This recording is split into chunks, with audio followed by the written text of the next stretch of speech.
The Senate will come to order. Will the clerk please call the roll? Senators Baisley, Bridges, Absent.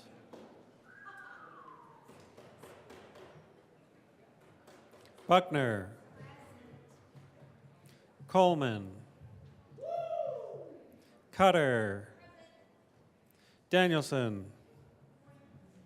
Exum, Fields, Gardner, Senator Gardner, Absent.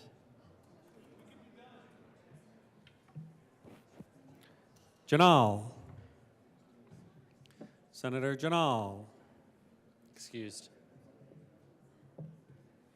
Gonzalez, Senator Gonzalez, Excused.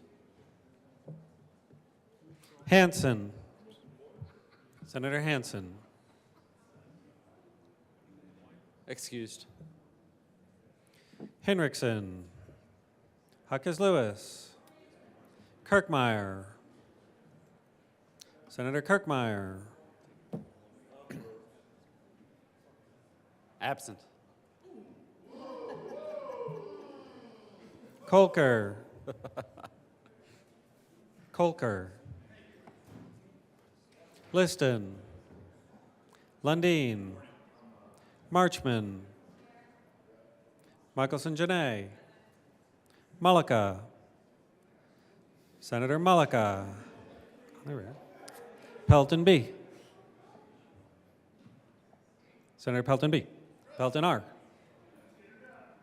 Priola, Rich, Roberts, Rodriguez, Simpson, Smallwood, Sullivan, Van Winkle, Will, Winter, Zenzinger, Senator Zenzinger, Excused.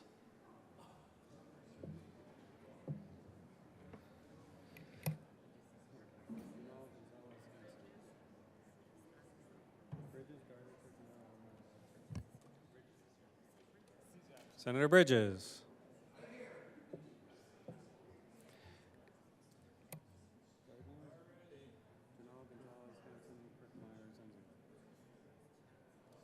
Mr. President, Here.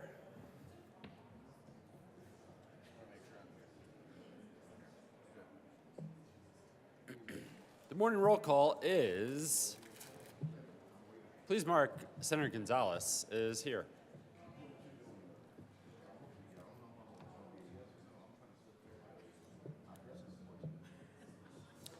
Morning roll call is 30 present, 2 absent, 3 excused. We do have a quorum. Senator Cutter, would you please lead us in the Pledge of Allegiance? I pledge allegiance to the flag of the United States of America and to the republic for which it stands, one nation, under God, indivisible, with liberty and justice for all. Will the clerk please mark Senator Zenzinger as present?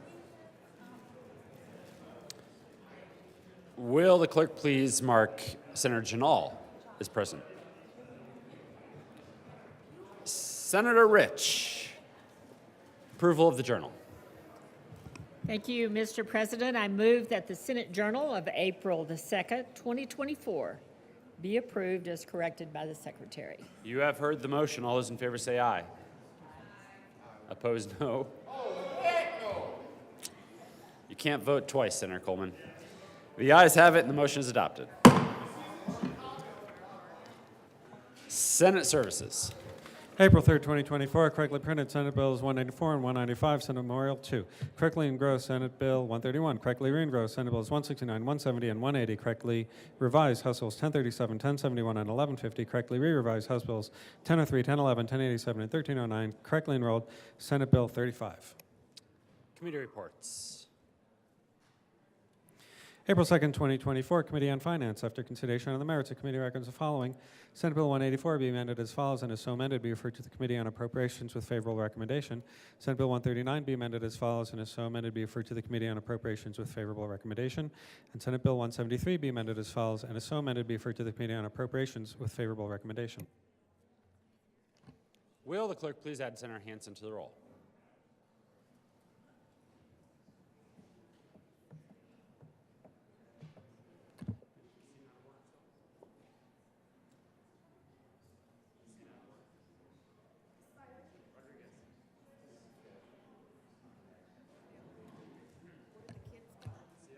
No, they're gone. Their kids all left. Yeah, we're not. Yeah, because they had to.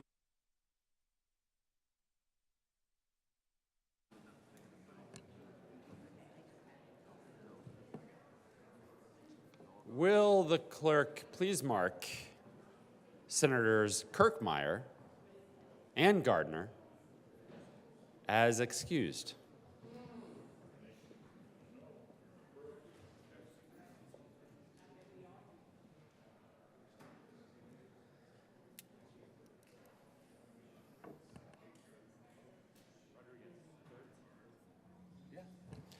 Third reading of bills. Final passage. Will the clerk please read the title of Senate Bill 131?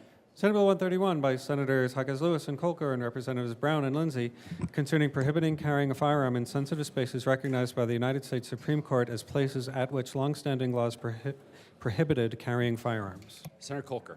Thank you, Mr. President. I move Senate Bill 24-131 on third reading and final passage. Is there any discussion?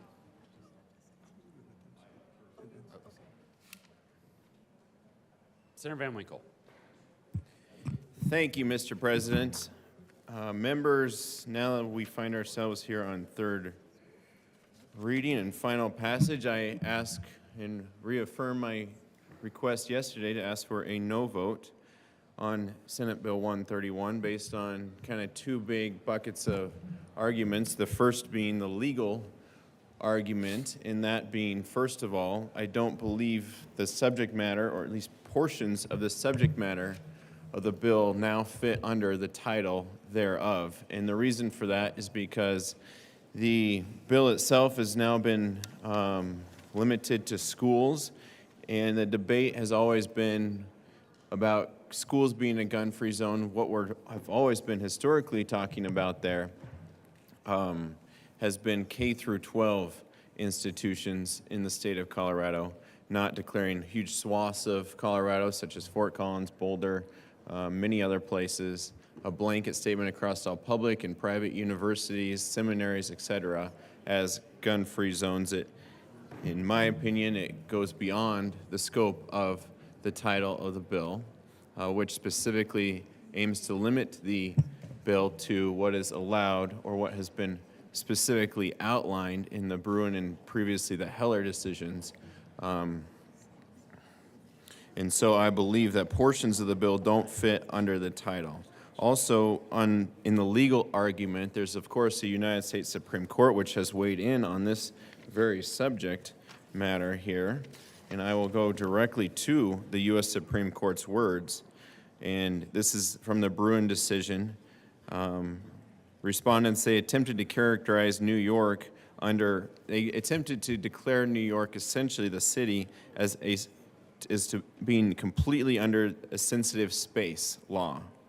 And the U.S. Supreme Court says, declaring New York under a sensitive place law lacks merit because there is no historical basis for New York to effectively declare the island of Manhattan a sensitive place simply because it is crowded and protected generally by the New York Police Department. You could do a very same, almost identical argument and substitute portions of Colorado there, that it would be legally improper to declare huge swaths of the state of Colorado, and especially like public and private places, seminaries, Denver Seminary, other places, as a sensitive place and thus mandated gun-free zone. The U.S. Supreme Court goes on to say, quote, "The constitutional right to bear arms in public for self-defense is not a second-class right, subject to an entirely different body of rules other than the other Bill of Rights guarantees. The exercise of other constitutional rights does not require individuals to demonstrate to government officials some special need. The Second Amendment right to carry arms in the public for self-defense is no difference." So I do believe that is a court or a argument that could easily be made in a Colorado in perhaps higher court, but more so I ask for a no vote because I believe a no vote is morally the proper thing to do because it is wrong to legislate people into victims and to disallow them from having the right to self-defense. And it's become clear time and time again that gun-free zones and absolute bans on firearms is ineffective, and criminals carry weapons regardless of the legality. Worse, gun-free zones are uniquely attractive targets to evildoers because a monopoly of force is in the hands of whoever is willing to break the law, and the police response is often too late. In the higher ed space, which is what this bill specifically deals with, this bill actually deals with many aspects, but it's really the higher ed space that my arguments are focused on this third reading and final passage. We need to look no further than Virginia Tech, where the same policy was in place in Virginia Tech, and the police unsuccessfully searched for the shooter 2 hours after it had started. The shooter actually remained in public spaces on the campus the entire time, and even went to the post office to mail writings and recordings to NBC News. He then walked to a building of lecture halls on the opposite end of campus, chained the 3 main entrance doors shut, and killed 3 people in a second attack that lasted roughly 10 minutes before the police could get from one side of campus where the shooting had started to the other side of campus where that horrendous scene took place. According to the United States Secret Service, the study into shootings, over half of the attacks were resolved or ended before law enforcement responded to the scene. In these cases, the attacker was stopped by faculty or fellow students. They decided to stop the shooting on their own, or they killed themselves. Again, members, it is wrong to disarm individuals when effective protections cannot be provided in compensation, and relying on police officers and security guards has proven to be inefficient when seconds means lives. When targets of violence, people have the right to options behind waiting for help to come or their fists. I believe we all in this body generally agree that self-defense is a valid response to violence. However, when faced with an armed attacker in any situation, fighting back with nothing more than your fist is by far the worst option. Victims need a tool that can level the playing field against all sort of attackers. And to quote from this writer, quote, "As a 5'3" girl, I'm going to need a better tool than my fist if I get grabbed one night on the way home from a physics lab." Members, faculty, staff, students, visitors, and people crossing these large campuses have the right and deserve the same rights to self-defense in their places of work and study than as others have. I ask for a no vote because this bill will legislate Coloradans into becoming victims. It leaves students and faculty with only their fists to defend themselves and leaves Coloradans defenseless against killers, rapists, evildoers. And we need to look no further than I already gave the the Virginia Tech example. In Uvalde, it took them 77 minutes to find that key to be able to get to the gunman. That's 77 minutes where victims and children, teachers were completely helpless and at the mercy of a horrific evildoer. The first responder at our STEM shooting here in Colorado, keep in mind, was a young man named Kendrick Castillo, a hero who gave his life so that others could be saved. It is wrong to leave Coloradans defenseless with only their fists, and I ask for a no vote on this bill based on the legal merits and the moral merits. Thank you, Mr. President. Members, just a reminder, we have been relatively relaxed on third reading thus far, but I am asking the chamber to better adhere to our custom and practice of keeping the volume down, keeping the side conversations down during third reading. From here on out, for the rest of the session, we will have many bills, many debates, and we all need to remember to pay our respects to the member in the well as we debate these important issues. Senator Rich. Thank you, Mr. President, and I continue to be opposed to Senate Bill 24-131. We heard a lot about why we needed this bill, that we must do something. And we are doing something. We are now making sure that we have gun-free zones, and we're turning people and students into targets and victims. So we are doing something. We also heard from the senator from Parker that this ignores the Colorado Constitution. There ought to be a better way to bring a bill forward than this. I haven't met a criminal yet that will follow any of these bills. And it is putting law-abiding citizens, like I said, as targets. So I urge a no vote on this. Senator Pelton. Thank you, Mr. President. I, too, rise in opposition to this bill. I described yesterday, ran a couple amendments to point out the vulnerability of our small rural schools that are 30, 40, sometimes an hour away from law enforcement. The criminals don't care. They're breaking laws already. This bill will not stop them. In fact, it'll make it easier for them to come commit their act. So please be a no vote so we don't jeopardize our children in these small rural schools. Senator Smallwood. Thank you, Mr. President. Good morning, everyone. I think we probably talked this bill to death yesterday, no pun intended. But what's interesting is I watch the local news pretty religiously. It's the only place I think does a good job in following local politics really at any level. And local news gets a lot of grief for being kind of the junior varsity, which sometimes I guess is justified, but I think there's a few political reporters certainly on the local channels that I watch that do a really good job. So it's interesting when they covered this story yesterday and used my image without offering any royalties again. They really focused on, I think, an incorrect angle of Senate Bill 131, which is that those of us who oppose the bill were opposed to the bill based on the constitutionality of it, which is kind of disappointing because, again, I think these reporters typically do a pretty good job. And yes, the Constitution is tangentially related, but I do want to restate that my concern with 131 is that the Constitution makes it very difficult to make this law enforceable. Not that this law would be unconstitutional.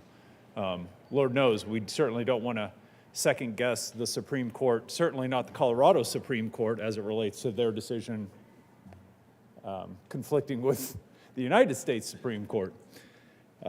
So for the local news channels that are paying kind of attention to this, the issue is not so much, is this law constitutional or not? It's the concern that we're creating something that's basically unenforceable for law enforcement, certainly as it relates to the General Assembly. But more importantly, and this is something that no news channel is going to cover, and nobody is going to talk about in their town hall meetings or the newsletter that they put out, is that Senate Bill 131 is codifying all of the people that can carry firearms in courts and in government buildings and in this buildings. That's the bigger story, which was, again, conveniently not brought up and disappointingly not brought up in the local media, is that this law codifies not only 11 pages of folks who, again, unless you spent all night Googling last night, you probably don't know who they are. I mean, if you know the state brand inspector, then kudos to you. But we're codifying that the state brand inspector and an auto industry investigator are now officially able to carry firearms in government buildings. Nobody's going to talk about that. Nobody's going to talk about the fact that Senate Bill 131 says exactly who can carry firearms. 11 pages of people, the vast majority of which my assertion is that none of us know who they are. Unless you know your deputy assistant city attorney in your town. And again, kudos to you if you do. So 11 pages of people that we don't know, plus an unending number of pages of people who are defined in this Judiciary Committee report that it is impossible for you to know who they are. When we state in the bill that defense counsel personnel and court personnel are now able to carry firearms, if this is codified, if it becomes law, court personnel can now carry firearms into court buildings. This is the law that we created. This is analogous to us putting a law forward that says none of you are allowed to carry firearms, but she can, and he can, and she can, and he can, and he can. They're personnel, right? The staff, they're great personnel, great staff. I wouldn't be concerned if they were carrying firearms, but you can't carry firearms, but everybody behind me can. Not a perfect analogy, but when I see court personnel, who is that? Who's court personnel? A yes vote on this bill is codifying these sorts of things. And again, I'm not going to change anybody's mind. Nobody's going to say, wow, what a salient argument, Senator. I was going to be a yes vote on this, but now I'm a no vote. But what I would want is for the public, for the citizens of Colorado, and for the folks that are theoretically supposed to be providing coverage on issues like this to focus on some of the real issues.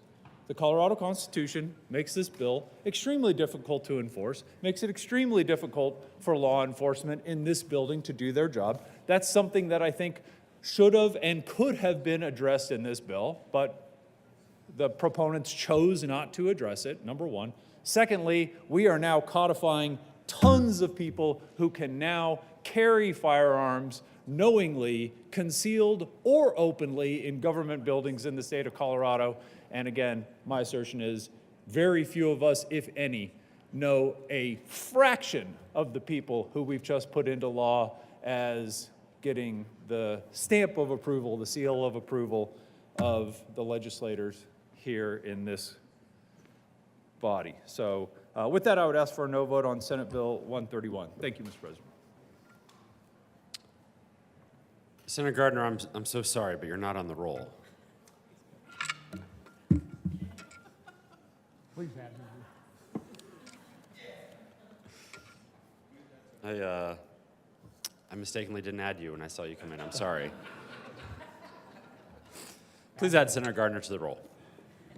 Senator Gardner. Thank you, Mr. President. Actually, Mr. President, it's probably taken more time than I intended to speak, and so now I have to speak 3 or 4 times longer. Please remove Senator Gardner from the roll. Thank you. I want to endorse the remarks of the good senator from Parker, and note to you that prior to the passage of this bill, which is not yet passed, so today, I can't carry a firearm into the courthouse in Colorado. I can't carry a firearm on the grounds of my granddaughter's school. I can't carry a firearm into the city council chambers in Colorado Springs, and the list could go on and on and on. And so I asked myself, well, what does this bill do? And I think what this bill does is usurp the authority, not to say that we don't have the authority, but it sort of invades the authority of this CU Board of Regents, as well as their responsibility to decide what they're going to do about firearms on their campuses. I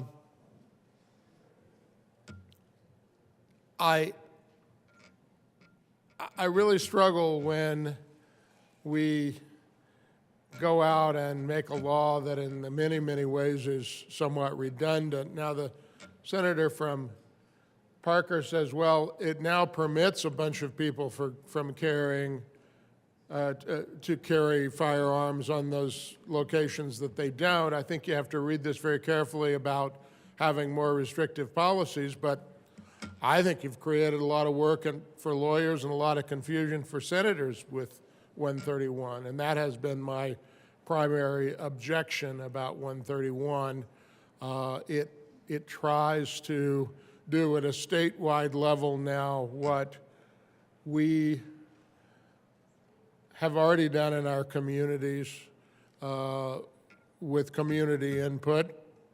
And ironically, having passed a bill not so long ago that said you can have more restrictive firearms statutes and ordinances in your local governments, by your local governments, than the state does. We've turned around and put ourselves into the middle of that once again with some confusion about what it is. I think the bill is mostly virtue signaling, given all of the other restrictions out there that are done by local governments, communities, local boards, all the places I know that I can't carry a weapon either openly or concealed in the state. The bill will do very little to change that, but it will create a good deal of confusion, and it will have struck a blow for those who believe that somehow this will have a great impact on gun violence. It will not. It will not. Those who choose to carry a weapon for the wrong purposes are not going to be deterred by a Class 1 misdemeanor or even a Class 6 felony. They are going to do what they do because they are not law-abiding citizens and they mean others harm. Vote no. Mr. Minority Leader. Oh.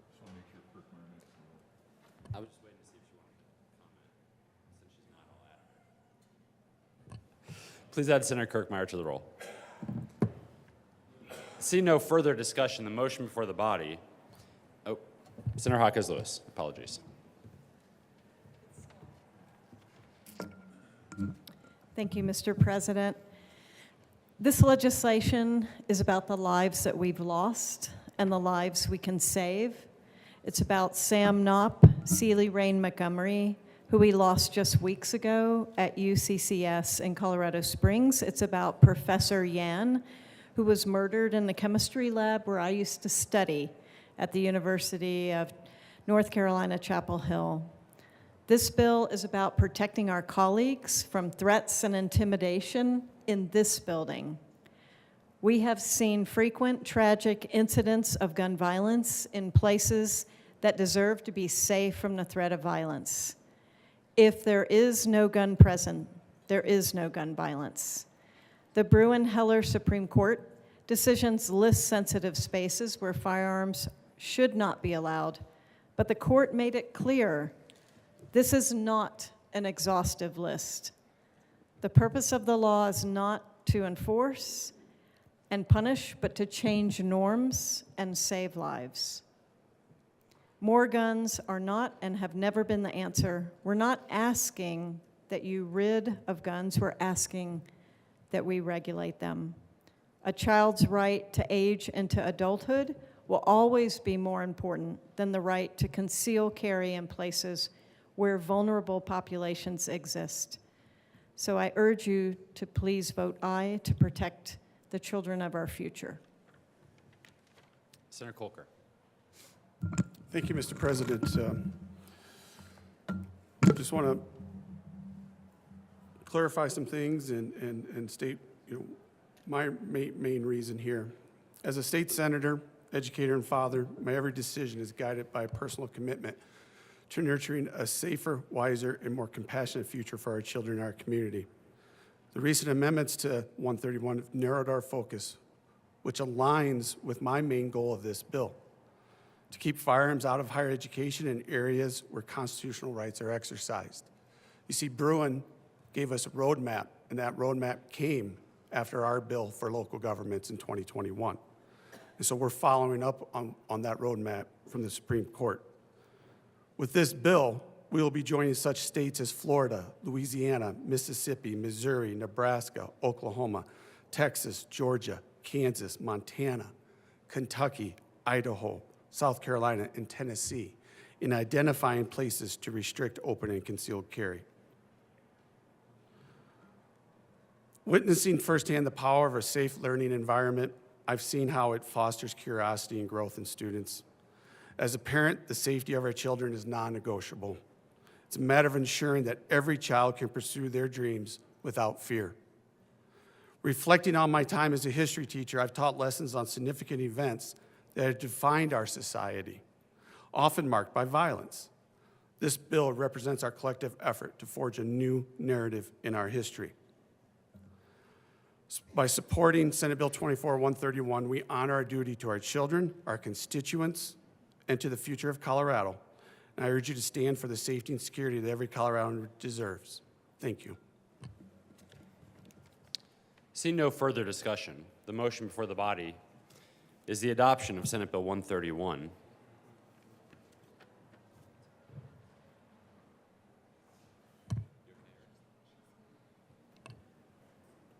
Are there any no votes? Senators Van Winkle, Will, Baisley, Rich, Gardner, Minority Leader Lundin, Smallwood, Kirkmeyer, Liston, Pelton B, Pelton R, Simpson, Priola, Hinrichsen.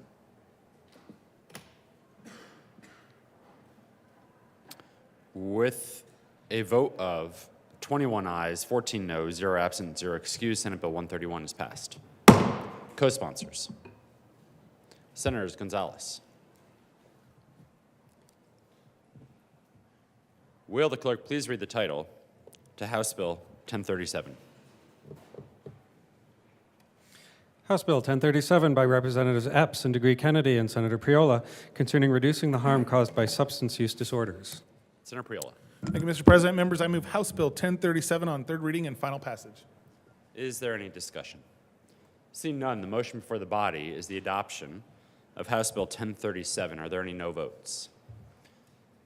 Senators Baisley, Van Winkle, Will, Rich, Minority Leader Lundin, Gardner, Smallwood, Kirkmeyer, Liston, Pelton B, Pelton R, Simpson, Roberts, Janal,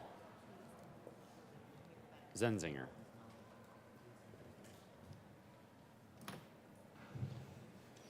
With a vote of 20 ayes, 15 noes, 0 absent, 0 excused, House Bill 1037 is passed. Co-sponsors. Senators Gonzalez, Winter, Hinrichsen, Michelson Janae, Cutter,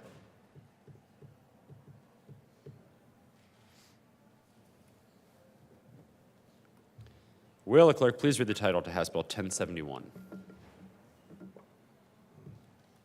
House Bill 1071 by Representative Garcia and Senators Michelson, Janae, and Priola concerning permitting a name change for a person convicted of a felony to conform with the person's gender identity. Senator Michelson, Janae. Thank you, Mr. President. I move House Bill 1071 on third reading and ask for a favorable recommendation.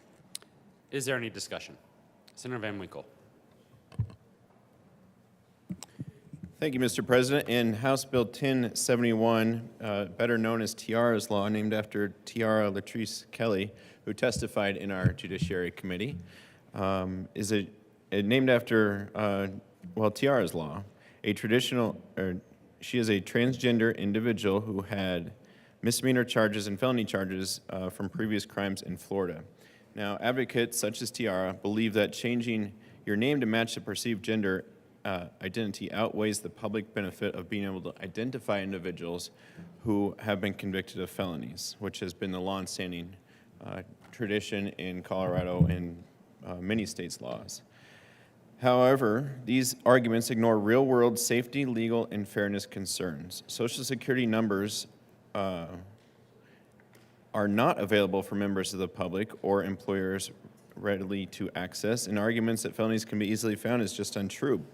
Plus, it's unreasonable for the public to be expected to be investigative experts or have access to a database that is capable of searching for crimes given from a Social Security number. Although law enforcement could easily uncover past felonies, it's a simple search from a member of the public would likely not turn up any results. And I think back just to a few weeks ago when we had the bill before us that many of us supported, which was to protect especially vulnerable women on dating websites and places like that where they want to know who they're meeting before they go to that meeting, go on that online match-up date.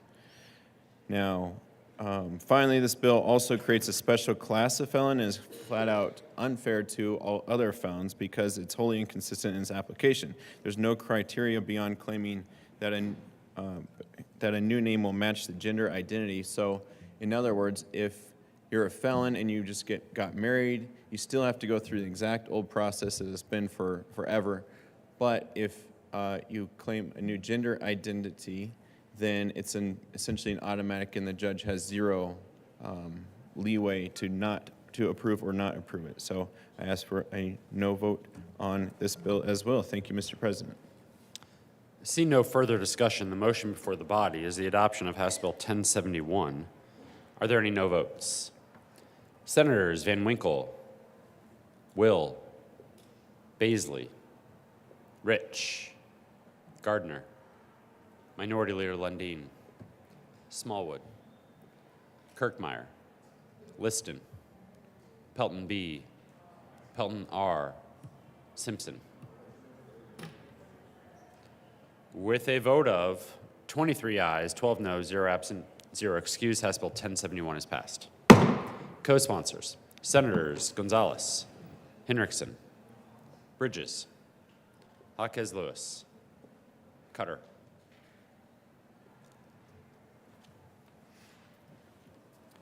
Will the clerk please read the title to House Bill 1150? House Bill 1150 by Representatives Garcia and Parenti and Senator Hinrichsen concerning false slates of presidential electors. Senator Henriksen. Thank you, Mr. President. I move House Bill 1150 on third read and final passage and ask for an aye vote. Is there any discussion? Senator Gardner.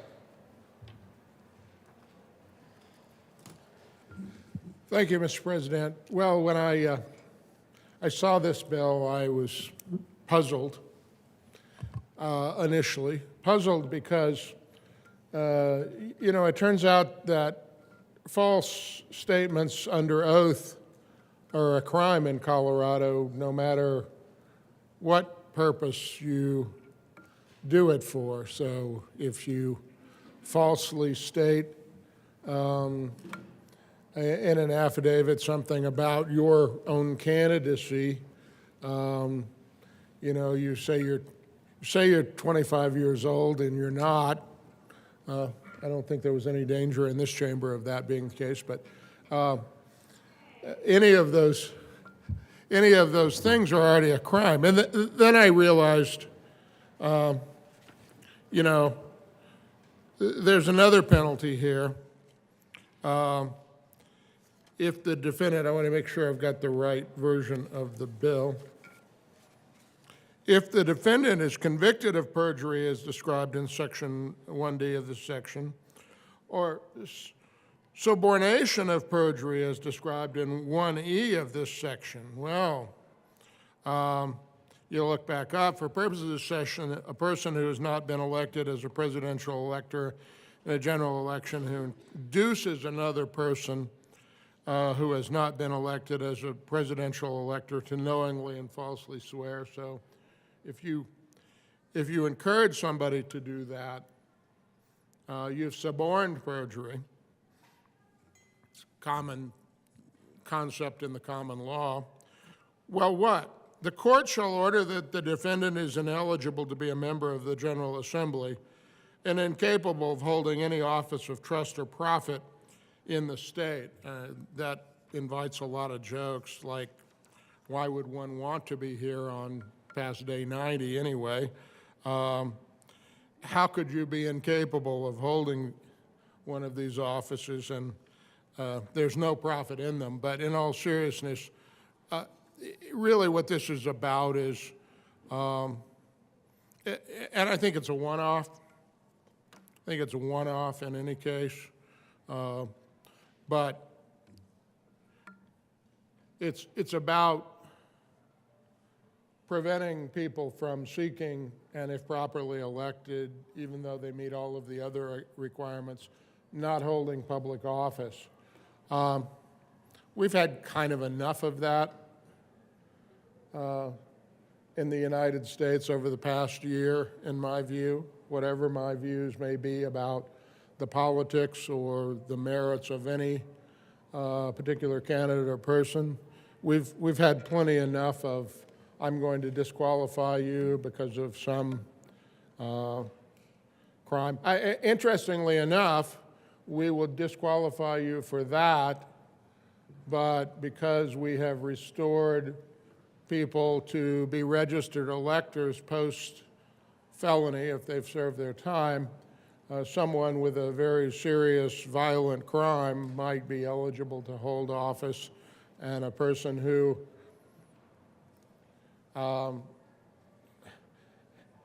put together a slate of electors and asserted them, and there are all sorts of First Amendment things around that. It's a very nuanced thing, very nuanced.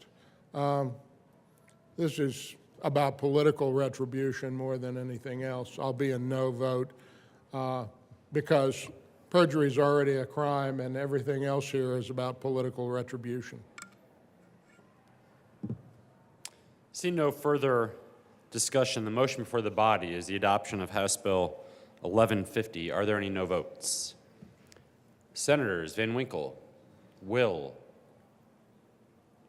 Baisley, Rich, Gardner, Minority Leader Lundin, Smallwood, Kirkmeyer, Liston, Pelton B, Pelton R, Simpson. With a vote of 23 ayes, 12 noes, 0 absent, 0 excused, House Bill 1150 is passed. Co-sponsors: Senators Bridges, Gonzalez, Cutter, Michelson-Jeannet.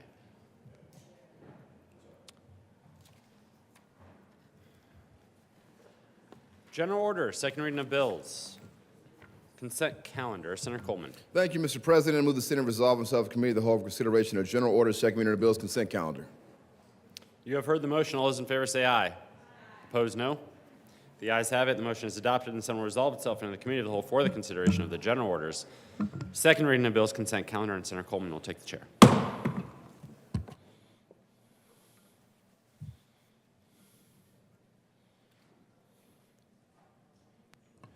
Committee will come to order and the court rule is relaxed. Will the clerk please read the title of the bill and the general order, second reading of the bills, consent calendar? House Bill 1256 by Representatives Duran and Weinberg and Senator Janal concerning the continuation of the Senior Dental Advisory Committee.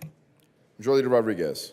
Thank you, Mr. Chair. I move for the passage of the bill on second reading of bills consent calendar, which is Senate Bill or House Bill 1256. Is Is there any discussion on the bill on the consent calendar? Seeing none, the motion for the body is adoption of the bill on the general order, second reading of the bill's consent calendar. All those in favor say aye. Aye. Opposed, no.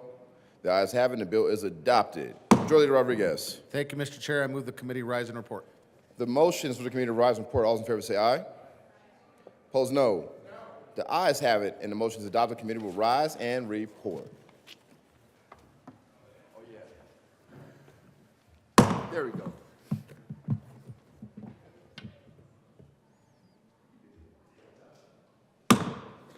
The Senate will come to order. Senator Coleman. Thank you, Mr. President. The committee has had a bill under consideration. Will the clerk please read the report? April 3rd, 2024. Mr. President, your committee of the whole begs leave to report it has had under consideration the following attached bill, being the second reading thereof, and makes the following recommendations thereon. House Bill 1256 passed on second reading and ordered revised and placed on the calendar for third reading and final passage. Senator Coleman. Thank you, Mr. President. I move the report. The motion is the adoption of the committee of the whole report. Are there any no votes? With a vote of 35 ayes, 0 no, 0 absent, 0 excused, the committee of the whole report is adopted. House Bill 1256 passed on second reading and order revised and placed on the calendar for third reading and final passage. General orders, second reading of bills.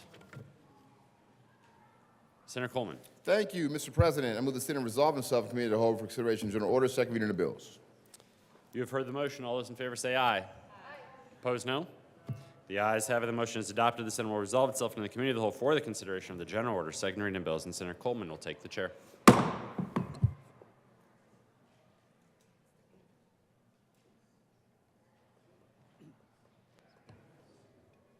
Committee will come to order and the court rule is relaxed for everybody up in here. Will the clerk please read the title of House Bill 1017? House Bill 1017 by Representatives Doherty and Parenti and Senators Zenzinger and Michelson Janay concerning a Bill of Rights for Youth in Foster Care.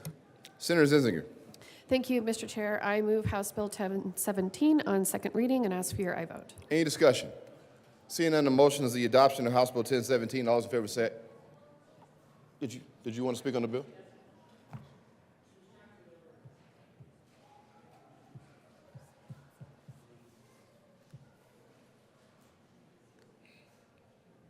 Discussion on 1017. Senator Rich.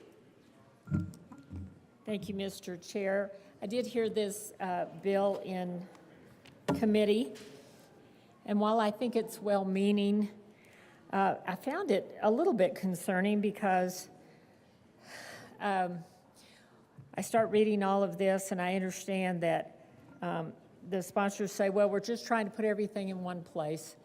But for those of you that are foster parents or thinking about it, you better think again, because this is going to definitely discourage foster care efforts. The children that are in foster care, of course, my heart goes out to them. But the way the regulations and the way this is going to go at this point is that foster children are going to have more rights than your own children.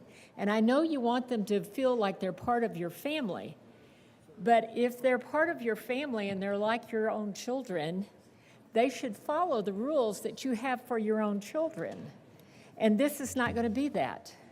So I have a difficult time with this, and I'll be a no vote on House Bill 24-1017. Seeing no further discussion, the motion is the adoption of House Bill 1017. All those in favor say aye. Aye. Opposed, no.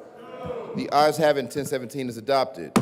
Majority Leader Rodriguez. Thank you, Mr. Chair. I move the committee rise and report. The motion for the committee is to rise and report. All those in favor say aye. Opposed, no. The ayes have it, the committee will rise and report.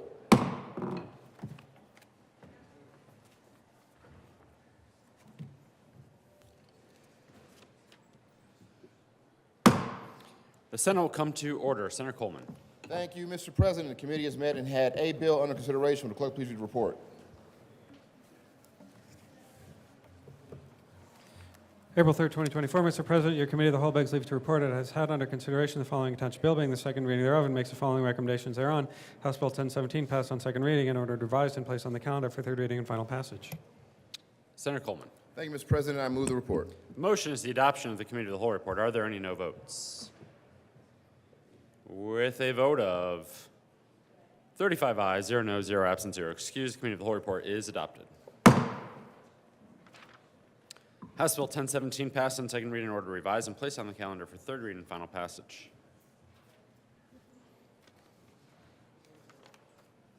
Consideration of governor's appointments, consent calendar. Will the clerk please read all of the appointments listed on the consent calendar?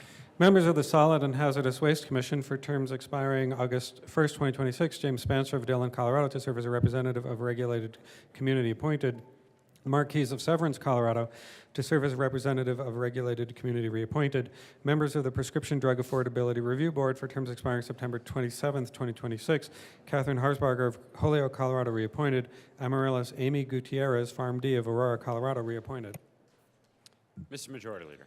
Thank you, Mr. President. I move for the passage of all the consideration of governor's appointments consent calendar, which includes James Sponstra of Dillon, Mark Keys of Severance for the Solid and Hazardous Waste Commission, Catherine Barger of Holyoke, and Amy Gutierrez of Aurora for the Prescription Drug Affordability Review Board. Is there any discussion? Seeing none, the motion is the confirmation of the appointments on the consent calendar. Are there any no votes? With 35 ayes, 0 noes, 0 absent, 0 excused, the appointments are confirmed.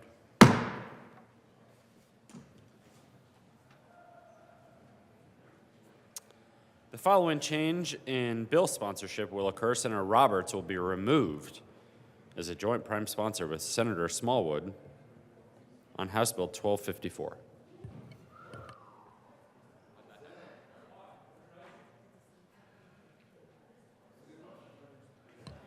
We'll talk about it later, Senator Smallwood. There is a statutory requirement that a member cannot be on more than 2 sunsets, and I believe Senator Roberts was trying to commit the crime of being on more than 2 sunsets. Introduction of bills. Senate Bill 196 by Senators Hansen and Baisley and Representatives Tatona and Weinberg concerning a procurement official's discretion to determine the appropriate source selection method for state procurement. Business, Labor, and Technology. Senate Bill 197 by Senators Roberts and Will and Representative McCluskey concerning measures for the conservation of water in the state and connection therewith implementing the proposals of the Colorado River Drought Task Force. Agriculture and Natural Resources. House Bill 1354 by Representatives Herod and Duran and Senator Janal concerning requiring pet care facilities to provide notification of an infectious disease outbreak. Agriculture and Natural Resources. Committee reports.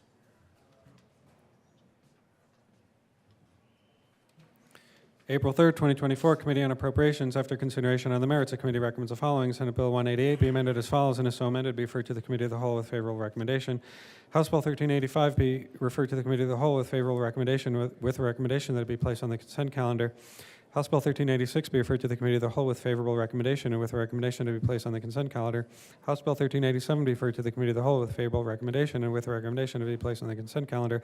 House Bill 1388 be referred to the Committee of the Whole with favorable recommendation and with a recommendation to be placed on the consent calendar. House Bill 1389 be referred to the Committee of the Whole with favorable recommendation.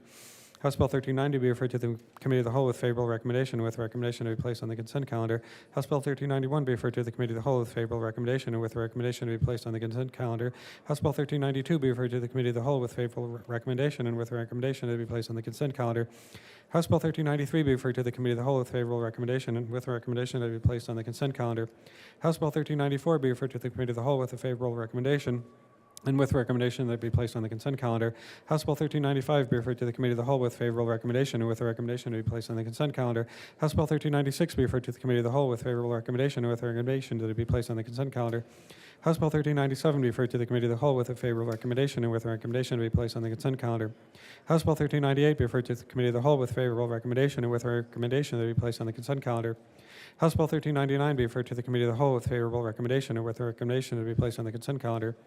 House Bill 1400 be referred to the Committee of the Whole with a favorable recommendation. House Bill 1401 be referred to the Committee of the Whole with a favorable recommendation. House Bill 1402 be referred to the Committee of the Whole with favorable recommendation and with recommendation to be placed on the consent calendar. House Bill 1403 be referred to the Committee of the Whole with favorable recommendation. House Bill 1404 be referred to the Committee of the Whole with favorable recommendation and with recommendation to be placed on the consent calendar. House Bill 1405 be referred to the Committee of the Whole with favorable recommendation and with recommendation to be placed on the consent calendar. House Bill 1406 be referred to the Committee of the Whole with favorable recommendation, with a recommendation that it be placed on the consent calendar. House Bill 1407 be referred to the Committee of the Whole with favorable recommendation, with a recommendation that it be placed on the consent calendar. House Bill 1408 be referred to the Committee of the Whole with favorable recommendation. House Bill 1409 be referred to the Committee of the Whole with favorable recommendation, with a recommendation that it be placed on the consent calendar. House Bill 1410 be amended as follows, and is so amended be referred to the Committee of the Whole with favorable recommendation. House Bill 1411 be referred to the Committee of the Whole with favorable recommendation, and with a recommendation to be placed on the consent calendar. House Bill 1412 be referred to the Committee of the Whole with favorable recommendation, and with a recommendation to be placed on the consent calendar. House Bill 1413 be referred to the Committee of the Whole with favorable recommendation, and with a recommendation to be placed on the consent calendar. House Bill 1414 be referred to the Committee of the Whole with favorable recommendation, and with a recommendation to be placed on the consent calendar. House Bill 1415 be referred to the Committee of the Whole with favorable recommendation. House Bill 1416 be referred to the Committee of the Whole with favorable recommendation. House Bill 1417 be referred to the Committee of the Whole with favorable recommendation. House Bill 1418 be referred to the Committee of the Whole with favorable recommendation. House Bill 1419 be referred to the Committee of the Whole with favorable recommendation. House Bill 1420 be referred to the Committee of the Whole with favorable recommendation. House Bill 1421 be referred to the Committee of the Whole with favorable recommendation. House Bill 1422 be amended as follows, and is so amended be referred to the Committee of the Whole with favorable recommendation, and with a recommendation to be placed on the consent calendar. House Bill 1423 be referred to the Committee of the Whole with favorable recommendation, and with a recommendation to be placed on the consent calendar. House Bill 1424 be referred to the Committee of the Whole with favorable recommendation, and with a recommendation to be placed on the consent calendar. House Bill 1425 be amended as follows, and is so amended be referred to the Committee of the Whole with favorable recommendation. House Bill 1426 be referred to the Committee of the Whole with favorable recommendation. House Bill 1427 be referred to the Committee of the Whole with favorable recommendation, with a recommendation to be placed on the consent calendar. House Bill 1428 be referred to the Committee of the Whole with favorable recommendation, and with a recommendation to be placed on the consent calendar. House Bill 1429 be referred to the Committee of the Whole with favorable recommendation, and with a recommendation to be placed on the consent calendar. House Bill 1430 be amended as follows, and is so amended be referred to the Committee of the Whole with favorable recommendation.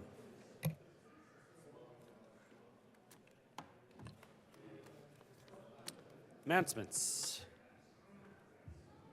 Senator Coleman. Thank you very much, Mr. President. Members, Senate State Veteran Military Affairs Committee will not be meeting upon adjournment to hear House Bill 1147. It will be heard at a later date. Thank you very much. Senator Fields. Good morning, Mr. President and colleagues. Members of the Senate Health and Human Services Committee, we will be meeting upon adjournment within 15 minutes, so let's say 11:30. Caucus first. Oh, we're not meeting it?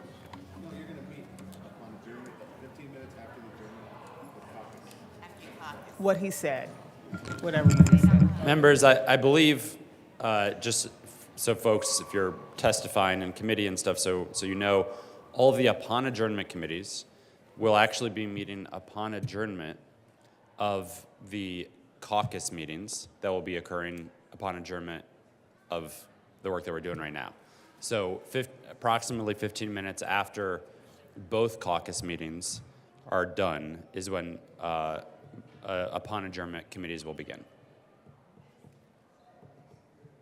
Senator Smallwood. It is announcements, right, Mr. President? Thank you, Mr. President. I want to announce that the Senate Republican Caucus will be meeting in Senate Room 357 today at 11:30 a.m. Look forward to seeing you all there. Oh, and bring your book. Thank you, per the Assistant Minority Leader. Thank you. Senator Baisley. Thank you, Mr. President. Having gained permission from both majority and minority leaders, I request to be counted as excused on April 15 and April 16. Senator Baisley will be recorded as excused on April 15th and 16th. Senator Rich. Thank you, Mr. President. Having received permission to be excused on the afternoon of Friday, April 12th, I am asking that be approved. Senator Rich will be recorded as excused on April 12th. Senator Winter.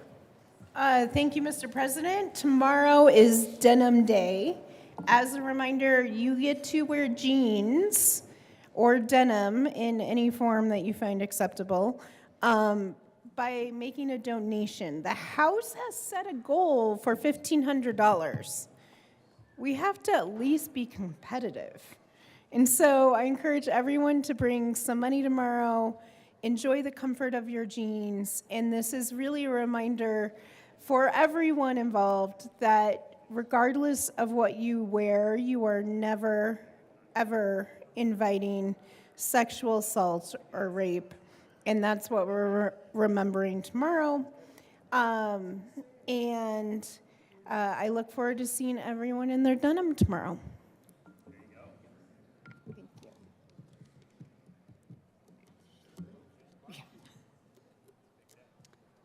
Senator Roberts. Thank you, Mr. President. Senate Agriculture and Natural Resources Committee, 15 minutes upon adjournment of our caucus meetings, we will meet to hear Senate Bill 185, followed by House Bill 1117. Mr. Majority Leader. Thank you, Mr. President. Colleagues, just want to remind you as well for the Democratic caucus, we will be meeting, I'll say the same time at 11:30 in the old Supreme Court for our caucus meeting. As a reminder from our other side of the aisle to bring your long bill books that were all on your desk this week for you so we can keep along with the JBC members. Tomorrow's Denim Day, also realize we'll be barbecuing and there will be food cooked here on the floor as we could do the seconds. On that, Mr. President, I move the Senate adjourn until 9 a.m. Thursday, April 4th, 2024. You have heard the motion. All those in favor say aye.